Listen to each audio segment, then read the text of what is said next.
Saya suka lupa, kudu buka galeri lagi, ya. Dan begitu pindah HP, tahu-tahu ikut hilang semua, nggak kebawa fotonya. Kalau ini kan masih ada kitabnya, ya. Lihat di bawahnya juga, Rasulullah SAW juga pernah bersabda yang artinya, hamba yang paling dicintai Allah Subhanahu Wa Taala adalah yang paling banyak memberi manfaat kepada manusia. Kalau yang paling terkenal kan khairun nas anfa'uhum linnas, sebaik-baiknya manusia adalah yang paling banyak bermanfaat bagi manusia. Dan perbuatan yang paling mulia adalah menyenangkan hati orang mukmin dengan menghilangkan rasa laparnya, mengatasi kesusahannya, atau melunasi hutangnya. Selain itu, terdapat dua perkara yang tidak ada sesuatu pun yang mampu mengalahkan keburukannya. Nah, ini dibalik nih. Ada dua perkara yang gak ada lagi dosanya lebih besar daripada ini, ya. Satu, menyekutukan Allah, syirik, ya, musyrik Allah Subhanahu Wa Taala, dan memberi mudarat kepada umat Islam terhadap jiwa maupun harta, sengaja zolim, ya, sengaja zolim kepada orang itu susah tahu zolim kepada orang. Kalau kita zolimnya kepada Allah, misalkan ninggalin sholat gitu, ya, kita masih bisa kodo dan tobat ke Allahnya tuh Allah selalu membuka ampunan. Tapi kalau ada urusannya sama orang, ada hak orang yang kita ambil, mesti kita balikin tuh. Orangnya di mana udah nggak tahu, ketemu juga udah meninggal, cari keturunannya, ahli warisnya, serahkan kepada mereka. Karena punten ya, ketika itu orang masih nggak ridho, perkara 1000 perak, kita belum minta kehalalannya, demi Allah ada tanggung jawabnya di hadapan Allah. Ya, ya sebisa mungkin yuk jangan zolim ke orang. Sedangkan kita hidup di zaman yang naudzubillah nggak peduli orang pada lapar, rakyatnya lapar, malah yang penting kenyang dan kaya sendiri. Semati itu hatinya, naudzubillah. Ya.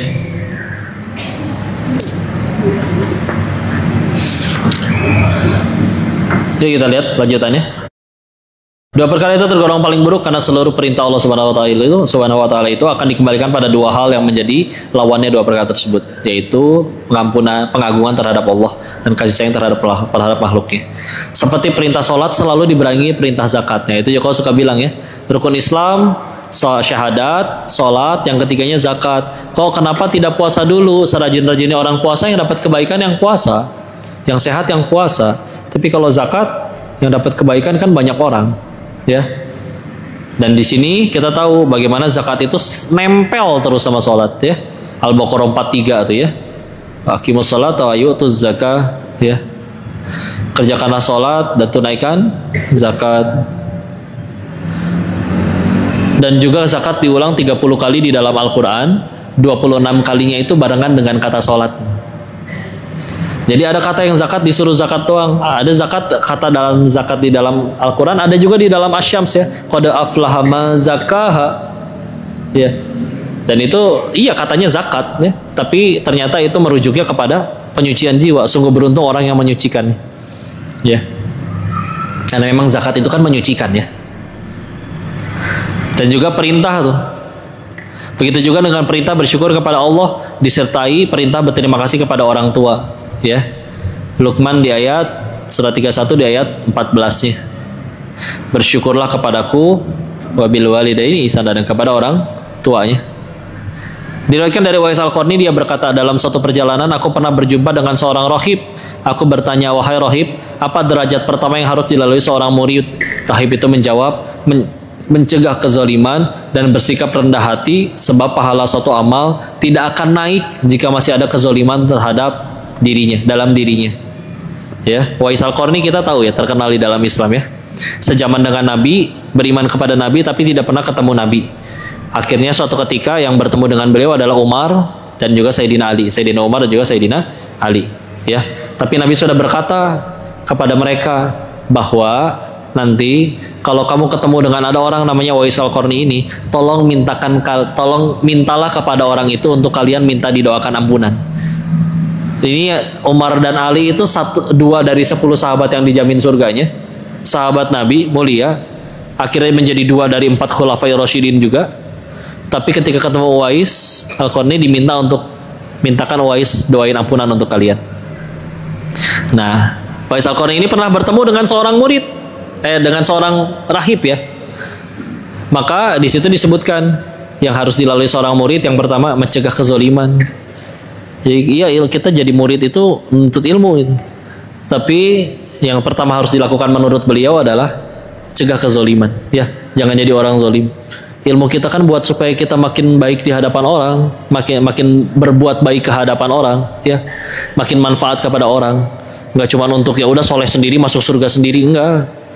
Tapi untuk supaya akhirnya kebaikan itu beredar, tersebar, ya, dan juga mencegah kezaliman. Ya, itu bahasan dari yang pertama. Lanjut kepada yang kedua. Yuk, ini tolong dibacakan. Dua nasihat tentang pergaulan. Kalian harus bergaul dengan para ulama dan mendengarkan perkataan hukama kata Allah Subhanahu wa Ta'ala, menghidupkan hati yang mati dengan cahaya hikmah, ilmu yang bermanfaat, sebagaimana dia menghidupkan tanah yang tandus dengan air. Jazakillahu khairan Ustazah, semoga selalu diberkahi, dijaga, dimuliakan oleh Allah. Yuk lihat. Qala al-musannif fi kitabil Nasahihul Ibad, alaikum bimujalasatil ulama wastima'i kalamil hukama, fa innallaha ta'ala yuhyil qalbal mayyita binuril hikmati kama yuhyil ardal mayyitata bima'il matori. Kalian harus bergaul dengan para ulama. Ini karena masih bab yang tentang dua, ya. Jadi isi nasihatnya pasti tentang dua hal. Nanti ada yang lagi tiga hal, ya. Kalian harus bergaul dengan para ulama dan mendengarkan perkataan para hukama, orang-orang yang bisa memberikan hukum, ya. Karena Allah Subhanahu wa Ta'ala menghidupkan hati yang mati dengan cahaya hikmah ilmu yang bermanfaat, sebagaimana dia menghidupkan tanah yang tandus dengan air hujan, ya. Nah, ada nasihat nih tentang pergaulan. Kita boleh gaul sama siapa saja, tapi beliau menyebutkan dari hadis Nabi, kalian harus gaul sama para ulama. Siapa ulama? Bentuk jamak dari alim, orang yang berilmu. Secara bahasa seperti itu. Tapi ilmu yang benar tuh kayak gimana? Quran surat 35, surat Fatir ayat 28. Tahu? Silakan kamu dilihat. Surat 35 Fatir ayat 28. Ketemu? Iya, minta tolong dibacakan. Dan demikian pula di antara manusia, makhluk bergerak yang bernyawa dan hewan-hewan ada yang bermacam-macam warnanya dan jenisnya. Di antara hamba Allah yang takut kepadanya hanyalah para ulama. Nah, itu dia. Innama yakhsyallaha min ibadihil ulama. Jadi ternyata justru ulama itu, orang dengan ilmunya itu adalah orang yang paling takut sama Allah. Karena sekali lagi kalau kita bicara ilmu, di luar sana ada orang yang punya ilmu matematika, fisika, kimia, jenius luar biasa. Tapi kadang ada juga yang memang mohon maaf tidak beriman kepada Allah. Ya, maka justru ilmu itu justru harusnya membuat makin takut sama Allah. Makin takut sama Allah, makin gak berani ngomong yang Allah gak suka, gak berani ngajar sembarangan, gak berani ngomong atau berbuat sembarangan, ya. Karena makin takut sama Allah. Yang pertama, yuk kita mesti gaul sama orang yang seperti itu. Yang kedua, mendengarkan perkataan para hukama, ya. Jadi jamak dari hukum, ya. Ketika akhirnya kita kan hidup perlu panduan. Tanpa ada syariat Islam, ya kita nggak tahu wanita tuh berpakaian harusnya gimana, ngurus jenazah itu gimana. Kau pernah cerita nggak? Masih ada daerah di Indonesia, izin kau tidak sebut daerahnya.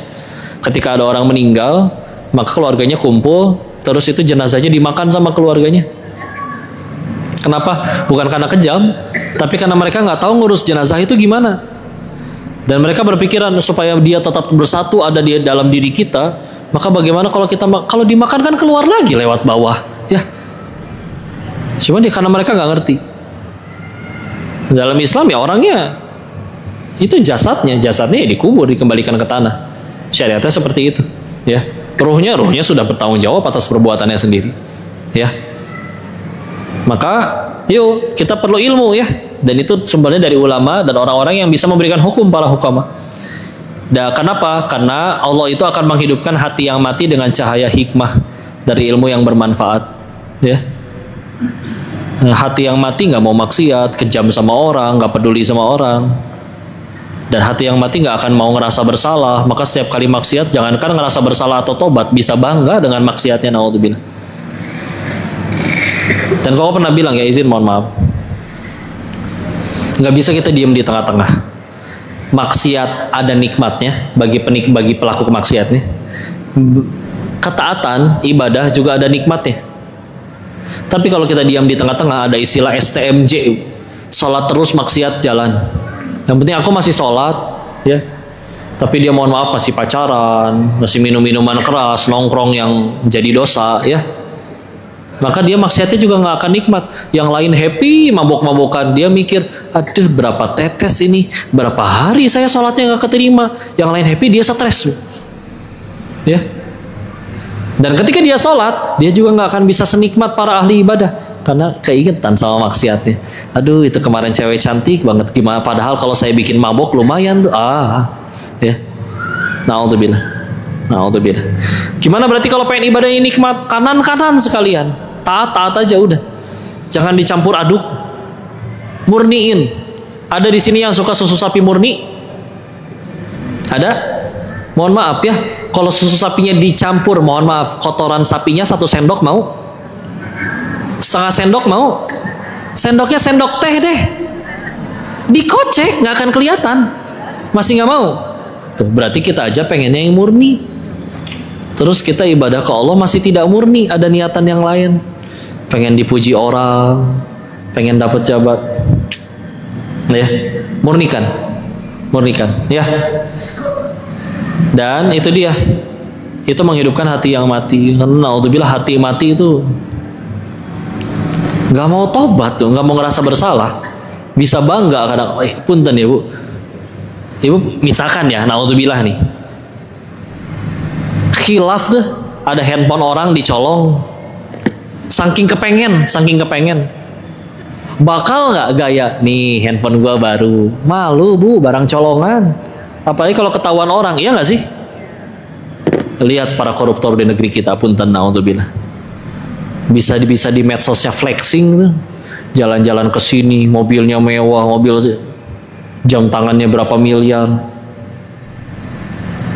Dari mana ayat teh? Coba bayangin, kalau udah hati mati, nggak halal bisa dijadiin bahan buat belagu, ya. Izin ya, kok. Waktu kalau dulu masih tinggal di Thailand, itu anak-anak muda yang di sana kadang punten, mohon maaf, dia dugem misalkan, lalu mohon maaf dia pulang dengan perempuan yang ya baru kenal malam itu, dan mohon maaf bikin dosa, dan nggak ada yang tahu dia bikin dosa, dia dugemnya nggak izin ke siapa-siapa, dia maksudnya juga cuma duaan di ruangan itu dengan perempuan itu. Besoknya dengan bangganya, nih tadi malam gua sama ini nih, waktu mulai ngaji baru nemu hadis. Manusia yang paling Allah benci, kata Nabi, adalah orang yang dia tutupi aib di malam harinya, tapi besok pagi atau siang harinya dia menceritakan aib itu ke orang lain. Dia mingkem, nggak ada yang tahu tuh tadi malam dia habis zina.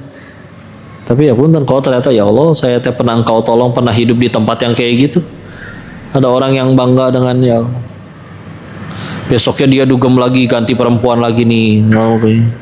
Dengan bangganya gonta-ganti, ntar pas kencing nanah aja baru nggak bisa gitu lagi, ya. Naudzubillah, gonta-ganti pasangan. Mati hatinya, mati. Gimana cara menghidupkannya, kata beliau? Yuk gaul dengan ulama. Ulamanya tadi ya, yang tidak hanya berilmu, tapi yang dengan ilmunya juga benar-benar takut kepada Allah dan mendengarkan para hukama. Dalam hadis yang diriwayatkan oleh Imam At-Tabrani dari Abu Hanifah disebutkan, jilasu al-kubara'a wasailul ulama'a wa khalitu al-hukama.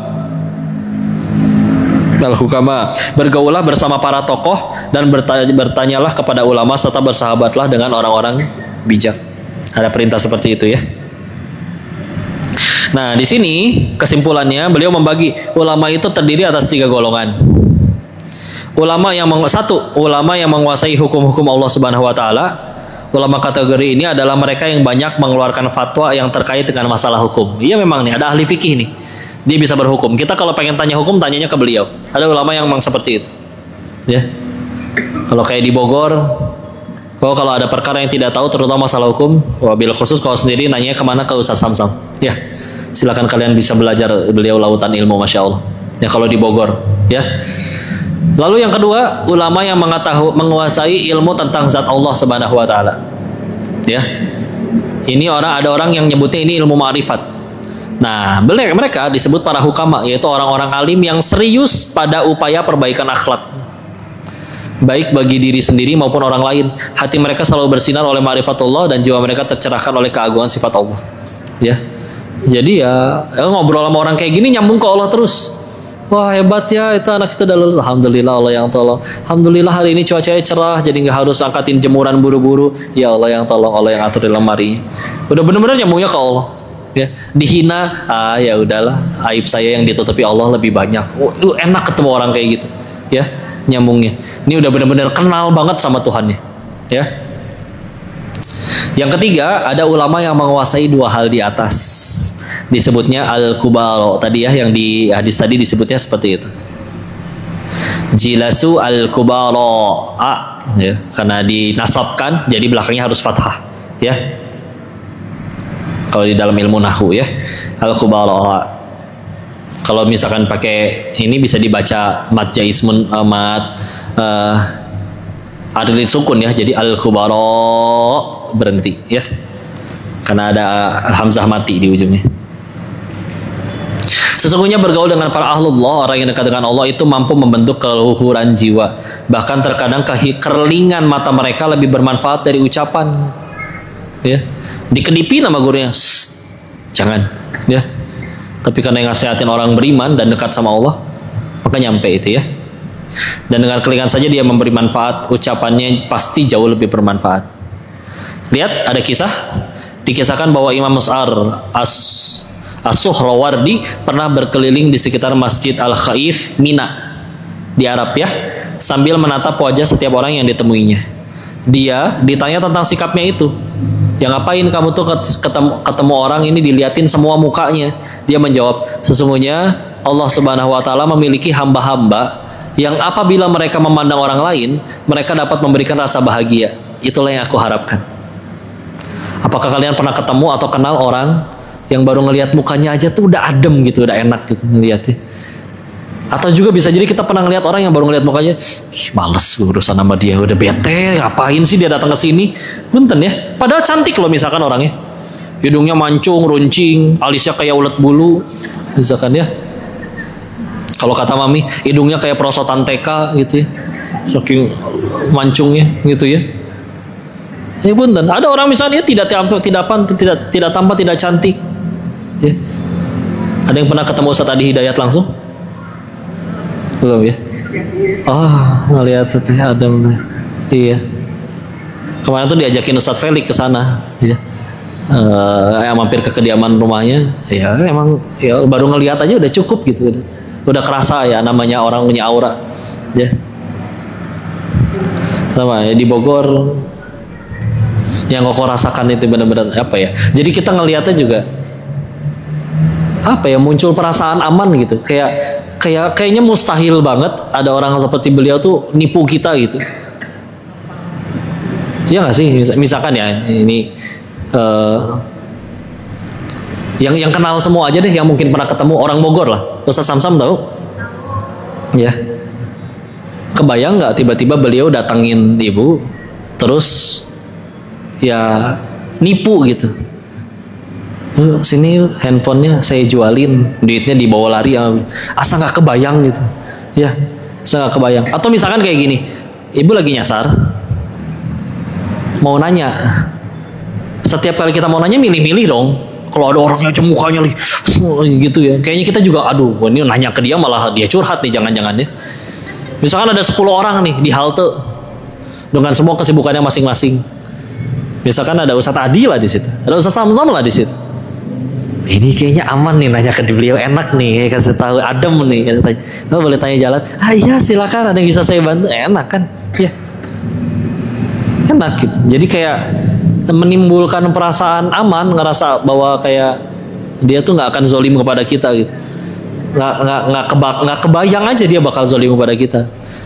Dan itu nggak bisa diakal-akali, nggak bisa pakai acting. Kita kalau bicara ramah, bisa jadi bicara keramahan secara bahasa mah kalah semua sama Satpam BCA. Oh, itu ramahnya luar biasa ya. Tapi ya kalau sesuatu yang muncul dari hati beda. Orang bilang katanya ketahuan kalau pas kaget nih. Kalau pas kaget, innalillahi wa inna ilaihi raji'un. Ada kan orang kan pas kaget, kok ayam bebek. Maaf ya, misalnya seperti itu, ya. Jadi ini lihat ya, ada ulama yang senang gitu ngeliatin orang. Kan siapa tahu ketemu orang solih yang ngeliat mukanya aja udah enak gitu, udah tenang, ya. Oh, itu datangnya dari ibadahnya, dari tahajudnya. Lihat ya. Di surat, boleh lihat surat ke-8 Al-Anfal ayat 63 coba. Kalau di mushaf di sebelah kanan atas ayat keduanya. Coba di ketemu surat ke-8 Al-Anfal kanan atas, teteh ngilatnya kiri atas itu. Ya, 63. Ketemu, bacain aja sok terjemahannya nggak apa-apa. Dan dialah Allah yang mempersatukan hati mereka orang yang beriman. Walaupun kamu menginfakkan semua kekayaan yang berada di bumi, niscaya kamu tidak dapat mempersatukan hati mereka. Tetapi Allah telah mempersatukan hati mereka. Sungguh Dia Maha Perkasa, Maha Bijaksana. Jazakillahu khairan Ustazah, semoga selalu dijaga, diberkahi, dimuliakan oleh Allah. Lihat, wa'allafa baina qulubihim. Allah lah yang mempersatukan hati mereka, ya. Ini Koko nemu ayat ini sebetulnya waktu ikut kajian parenting ya, terkait bagaimana komunikasi antara orang tua sama anak. Tapi ternyata ya nggak cuma orang tua kepada anak, bahwa aslinya berdasarkan ayat ini, aslinya kita itu tuh nggak bisa ngubah hati orang, bikin orang suka sama kita, bikin orang sama nurut sama kita, itu tuh nggak bisa. Tapi di situ disebutnya apa? Allah lah yang mempersatukan hati mereka. Bahkan Allah mempertegas di ayat itu, andaikan kamu punya duit dari semua duit yang ada seplanet bumi, semuanya punya kamu kasih ke orang, itu tetap belum tentu bisa bikin dia jadi tunduk sama kita. Kok gimana kalau ada orang yang zolim terus dia bayar orang untuk ngejilat pantatnya, untuk ngejilat kedudukannya dan segala macam, mohon maaf ya. Ada istilah suka penjilat kan, kayak gitu. Ya mohon maaf, yang dijilat bukan orangnya, jabatannya. Buktinya ketika jabatannya berganti, dia nggak ngejilat si pemimpin yang lama, dia ngejilat pemimpin yang baru. Berarti yang dijilat casingnya kan, jabatannya kan, bukan orangnya kan. Begitu loh, ya. Nah tapi gimana atunya biar supaya orang itu bisa istilahnya Allah gerakan hatinya untuk bisa mau duduk dengerin nasihat kita, nggak muak dengerin kita gitu istilahnya, nggak membenci kita. Ya udah, bertakwalah kepada Allah, bismillah. Ya, nanti Allah yang akan membolak-balikan, mempersatukan hati mereka untuk jadi mau, yuk, duduk bareng dengan kita. Makanya Allah suka juga dinasihati kan, ya Allah, pokoknya Koko makin banyak dikenal orang, harus makin banyak sujudnya. Ya. Jadi benar-benar ingat lagi setiap kali sujud, ya, kamu tuh hamba yang cuma lagi disuruh nundukin kepalanya sejajar sama kaki. Kalaupun kamu akhirnya dianggap orang begini dan begitu, dikira jadi orang baik, dikira orang begini dan begitu, ya aslinya Allah aja lagi nutupin aib kamu.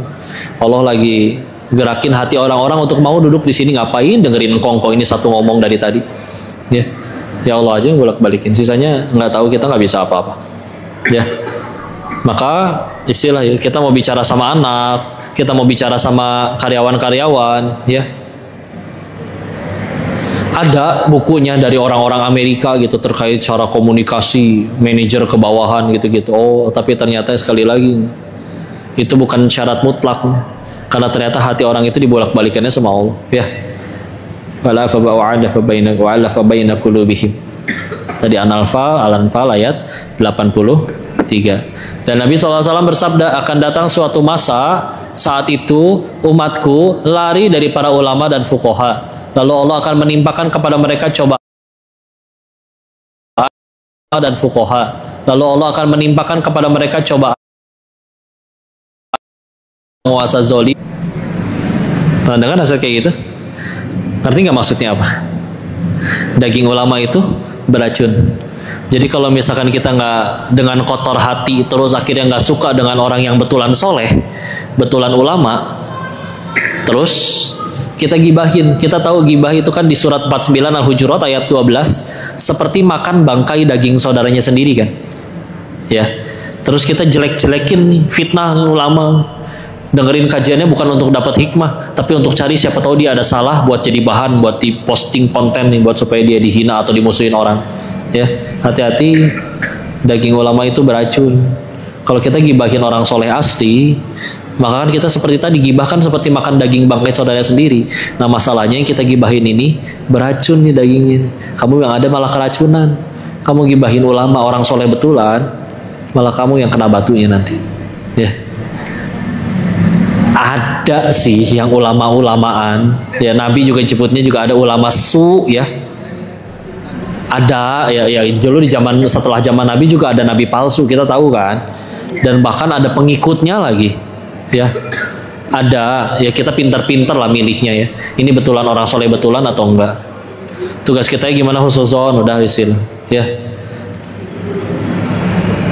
karena ya itu dia ya, takutnya kita ngelihat dia beneran, kita gibahin dia, ternyata aslinya di hadapan Allah dia tuh soleh begitu. Oh, ada pelajaran ya. Imam Syafi'i pernah nginep di rumahnya Imam Ahmad bin Hambal. Dan kita tahu Imam Ahmad adalah gurunya. Imam Syafi'i adalah gurunya Imam Ahmad. Maka putrinya, bapakku aja Imam Ahmad nih, penasaran orang sehebat apa yang jadi gurunya ayah saya. Diriwayatkan Imam Ahmad itu hafal 1 juta hadis berikut matan dan sanadnya. Kalian tahu kalau tadi kok bilang Bukhari, Muslim itu ada kitab hadis. Bukhari itu isinya 7 ribuan hadis. Imam Ahmad juga punya kitab Mustad sendiri, namanya Mustad Ahmad. Isinya berapa hadis? 40 ribu hadis. Dan itu cuma rangkuman dari 1 juta hadis yang beliau hafal. Ya, kebayang hebatnya Imam Ahmad. Nah, ini orang datang, dikenalnya sebagai guru dari ayahku yang segitu luar biasanya. Penasaran dong orangnya seperti apa, diperhatiin sama putri. Pernah dengar kisah ini? Ya, diperhatiin, ngelihat makannya banyak banget, lahap, makannya kayak gini. Biasa kan orang harusnya zuhud, makan pelan-pelan seperlunya aja. Kedua, malam ditungguin sama dia, nggak tahajud ini orang. Bela-belain begadang untuk ngecek Imam Syafi'i tahajud atau enggak ya. Dan begitu nyampe waktu azan subuh langsung sholat, nggak wudhu dulu. Oh fix ini, ngaco ini. Ditanya ke ayahnya ya, ya katanya dia gurumu, betul dia Imam Syafi'i yang terkenal itu ya. Kenapa, memang ada apa? Aku melihat dia makan lahap banyak sekali ya, lalu aku melihat dia tidak bangun tahajud, sedangkan engkau wali tahajud. Kita tahu Imam Ahmad sholatnya sehari semalam 300 rakaat ya, Imam Ahmad ya. Dan kalau sedang sakit 150 rakaat. Dan ketika aku lihat waktunya azan subuh datang, dia langsung sholat, nggak wudhu lagi, padahal kelihatannya berbaring gitu. Maka kata Imam Ahmad, jangan sekali-kali kamu berani berpikir seperti itu kepada orang seperti beliau. Kamu penasaran, tanya langsung. Ditanya, kenapa engkau makan banyak sekali? Bukannya makan berlebihan itu adalah tidak baik gitu ya. Imam Syafi'i jawab, aku mengetahui kesolehan ayahmu, dan aku mengetahui tidak ada yang lebih soleh di Baghdad ini melainkan ayahmu ya. Maka aku ingin mendapat keberkahan dari orang soleh. Makanya aku makan begitu lahap karena tidak ingin kusiakan sedikit-sedikit pun keberkahan. 1-0. Dua, kenapa engkau tidak bangun tahajud?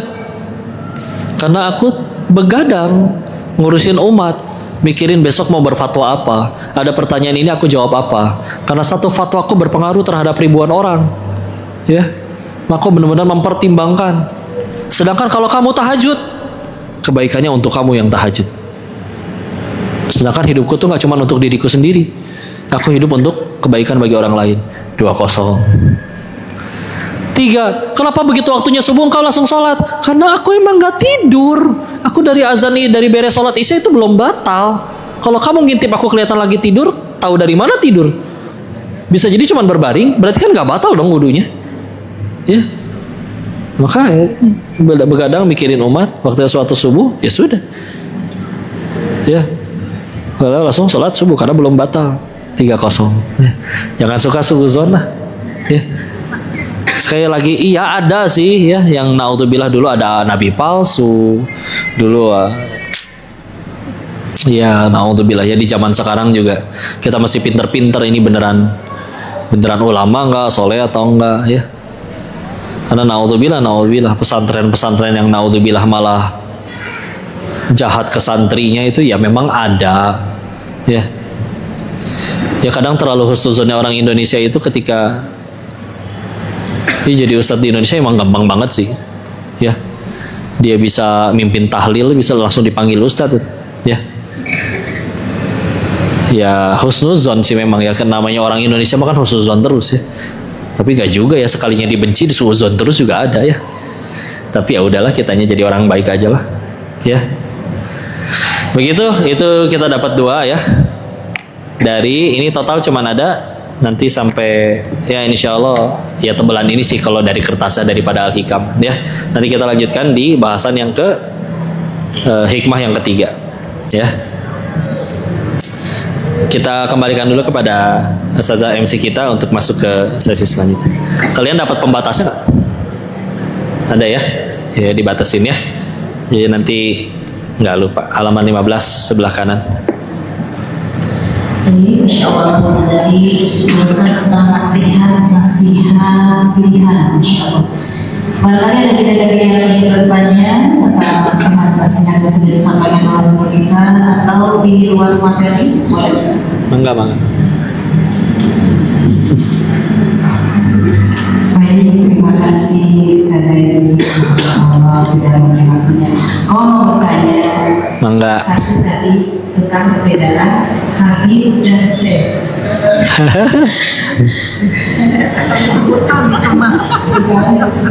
Tapi penasaran sih yang dulu. Pinisirin.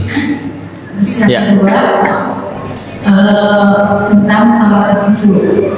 Sholat itu selamanya tidak akan khusyuk, dan sholat itu seperti yang kau bilang, seperti kayak air susu nggak mau dicampur. Kalau itu dicampur sedikit pun kita kan nggak mau. Dan itu di dalam sholat kadang mau akan mikir sendiri kenapa ya sholat nggak bisa khusyuk gitu. Ternyata bagaimana Allah pun tidak sulit kepada hamba-hambanya, sedikit pun Allah tidak mensuliti hamba-hambanya. Nah itu yang mau kita rasakan. Kok kenapa sholat nggak bisa khusyuk? Selalu ada pikiran. Selama kita hidup pasti itu pikiran itu di rumah tangga, itu pikiran apa itu selalu muncul. Itu selalu dibawa dalam sholat. Nah bagaimana untuk sebisa mungkin sholat itu agar khusyuk? Walaupun kadang merasakan gimana ya kok kenapa sholat itu harus khusyuk? Tapi kalau kita nggak sholat mau kemana? Ada yang bilang biarlah kemana-mana yang penting kita sholat daripada kita kemana-mana tidak sholat. Nah yang mau kita tanyakan bagaimana sih untuk sholat kita itu benar-benar bisa sebisa mungkin agar khusyuk. Kalau tidak akan mencapai rasa nikmat, walaupun ada rasa nikmat sholat dalam sholat itu, tapi itu sedikit. Bagaimana caranya kalau biar menimbulkan rasa khusyuk dan rasa sholat kita itu biar lebih nikmat? Itu aja sih. Terima kasih. Assalamualaikum warahmatullahi wabarakatuh. Waalaikumsalam warahmatullahi wabarakatuh. Sulit khusyuk karena memang setan itu ngeganggu ya. Ada setan yang memang kerjaannya ngeganggu untuk bikin kita ingat ini dan itu di saat sholat ya. Ya kita punya musuhnya. Dan karena ada dinasehati untuk ya misalkan ada yang baca surat An-Nas dulu sebelum sholat, ada yang berdoa Allahumma inni a'udzubika min hamazatis syayatin ya. Itu juga dari guru-guru kita bisa amalkan ya. Itu juga potongan dari ayat Al-Quran. Maka kalaupun ada yang bisa kita lakukan, satu untuk mengupayakan khusyuk, satu diprioritaskan ya. Karena kalau kadang kita ya, sholat itu masih kayak sebagai ya udah kewajiban, penggugur kewajiban saja. Beda kalau udah benar-benar jadi prioritas. Kalau udah prioritas tuh kayak, aduh ini kalau saya nggak sholat besok urusan saya nggak beres nih. Aduh kalau misalnya ini saya nggak sholat besok dagangan saya gimana nih. Aduh ini kalau saya nggak sholat, aduh ini masalah ini nggak akan beres-beres. Jadi kalau bisa datang tuh silakan dengan perasaan kayak gitu tuh masih boleh. Walaupun ada tingkatan yang lebih tinggi ya. Ketika benar-benar ya udah sholatnya murni lillahi ta'ala, ada masalah nggak ada masalah bagi dia tetap aja sholat juga. Ya. Yang kedua, memang kita biar lebih mudah khusyuk memang harus untuk paham. Ada orang Rusia datang ke Indonesia baca puisi, kita keketawaan. Padahal itu puisi yang sama dibacain di Rusia, orang nangis. Kenapa? Kita nggak ngerti bahasa Rusianya. Karena minimal untuk apa yang dibaca di dalam sholat, kita masih pada tahu dulu tuh artinya. Artinya Al-Fatihah, artinya duduk di antara dua sujud itu bacaannya artinya apa sih? Kalau kita baca Rabbik firli warhamni wajbuni itu artinya apa sih sebetulnya? Ya.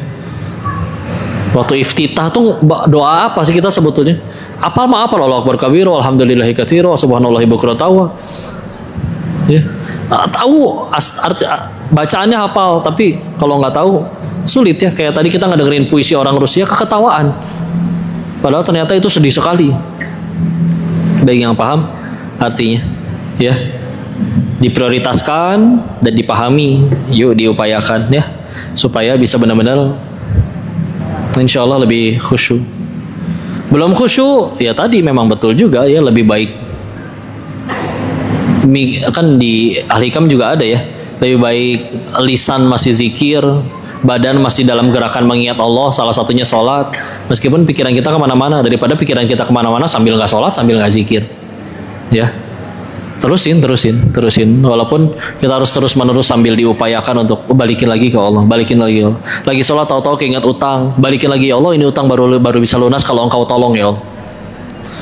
Lagi ingat lagi sholat kayak ingat, oh nanti siang kayaknya enak nih makan apa misalkan ya. Mikirin lagi ya Allah, jika engkau tidak menghendaki aku nggak bisa makan apapun ya Allah. Gitu aja berusaha dibalikin. Dan dengan akhirnya kita setiap kali baca tuh Bismillahirrahmanirrahim dengan menyebut nama Allah yang Maha Pengasih lagi Maha Penyayang. Alhamdulillahirabbil alamin. Segala puji hanya kepada Engkau Rabb semesta alam. Ar-Rahmanir-Rahim. Yang Maha Pengasih lagi Maha Penyayang. Maliki yaumiddin, pemilik hari pembalasan. Kan seenggaknya karena kita fokus ke arti jadi lebih sulit ke distract gitu. Ya. Makanya upayakan tahu artinya. Qul huwallahu ahad. Wahai Tuhan Engkau yang Maha Satu ya. Katakan Allah itu ahad, satu. Allahu somad, engkau tempat bergantung segala sesuatu. Nggak ada sesuatu pun bisa terjadi melainkan atas seizin. Lam yalid walam yulad, engkau tidak beranak dan tidak diperanakan. Walam yakul lahu kufuwan ahad, dan tidak ada satupun yang sekufu dengan setara dengan Allahu Akbar. Lumayan tuh. Ya, upayakan paham apa yang dibaca, dan mudah-mudahan itu bisa memudahkan kita untuk khusyuk. Gimana belum khusyuk, ya udah terusin, lakuin terus.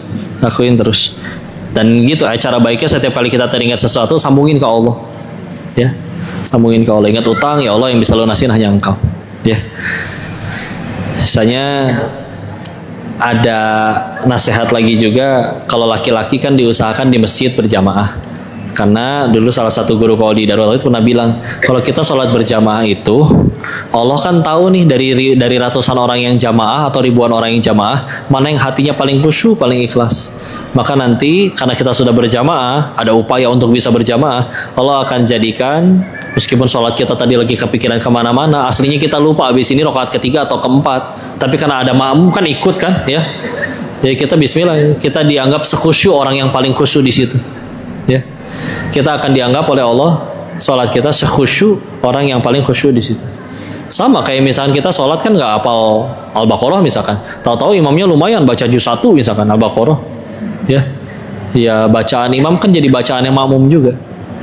Coba sholat sendiri baca sendiri nggak hafal, alhamdulillah ini dapat imam yang bacaannya panjang, hafal, enak lagi didengarnya. Ya, sebetulnya kan untung banget gitu. Cuman ya begitulah, kadang kita kurang suka kalau sholat tarawihnya 1 jam penuh. Ya, Allahu a'lam bishawab. Oh, Habib dan Syekh, ya maaf ya, lupa ya. Habibi kan secara bahasa tuh ya Habibi ya. Ya, panggilan kesayangan itu sebetulnya. ya. Tapi kalau misalkan di Indonesia, jadi dianggap ada keturunan Nabi, ya. Keturunan, sebetulnya keturunan Fatimah, ya. Fatimah dan Ali. Karena bin itu kan ke ayah. Nah, Nabi itu kan anak laki-lakinya wafat waktu kecil semua, belum nikah.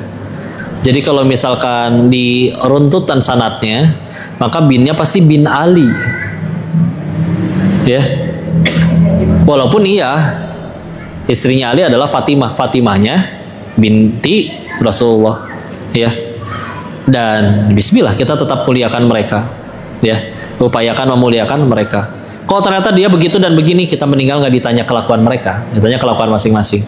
Kita mah bahkan ya ke siapapun kalau bisa berbuat baik dan berprasangka baik. Ya, memang ada kalau syekh apa? Kalau syekh mah panggilan buat orang tua kalau di bahasa Arab teh. Jadi kita ketemu kayak ya syekh, dan dia memang orang tua gitu ya. Ya bisa dipanggil syekh juga meskipun dia ternyata bukan ahli agama gitu. Tapi kalau syekh itu bisa kalau secara bahasa Arab ya. Cuman kan kadang di dalam adabnya Islam ketika kita memuliakan orang yang udah mau juga lebih dituakan lagi kan, secara ilmu juga lebih tua, jadi suka dipanggil ya syekh gitu ya. Ya syekh. Ya seperti itu. Walaupun juga ada juga keturunan yang disebutnya syarif ya, kayak keturunan Nabi ya. Dan begitulah. Cuman kalau pernah mendengar satu nasihat, kalau agama itu berdasarkan nasab keturunan, maka masuk surgalah Abu Jahal dan juga Abu Lahab, dan masuk nerakalah Bilal bin Rabah. Ya, tapi ternyata ya beragama berislam itu berdasarkan ketaatan. Ya, hai sila. Nasab kita nggak bisa pilih. Kalau ada yang terpilih terlahir untuk di keluarga yang orang terpandang atau bahkan orang mengakuinya dia keturunan siapa, maka bismillah, harusnya semakin berupaya untuk makin taat kepada Allah dan Rasulnya ya. Tapi kalau misalnya ada orang yang bukan keturunan, yang orang tidak kenal keturunan siapa, bahkan ada orang yang tidak tahu bahkan ayahnya siapa ya, selagi dia bertakwa taat kepada Allah dan Rasulnya, maka dia punya peluang yang sama untuk mulia di sisi Allah. Tugas kita gimana? Ya udah, muliakanlah bismillah. Muliakanlah bismillah mereka. Terlepas mereka seperti apa, kita upayakan baik. Kita nggak bisa soalnya ngecek hati orang tuh ya. Ya kita mah berusaha sopan aja, berusaha baik aja, berusaha husnuzon aja. Ya. Kalau ternyata kita udah husnuzon baik, ternyata dia ya misalkan ya ada oknum yang ngaku-ngaku dan ternyata palsu dan ternyata tidak baik, ya dia kan yang tanggung jawab atas dosanya. Kita mau kepada semua orang, nggak cuma ke mereka doang. Ya, kita harus berbuat baik pada siapapun yang orang kita kenal ya. Wallahu alam bisawab gitu ya, dan bisa menjawab pertanyaannya. Semoga terjawab. Baik, dari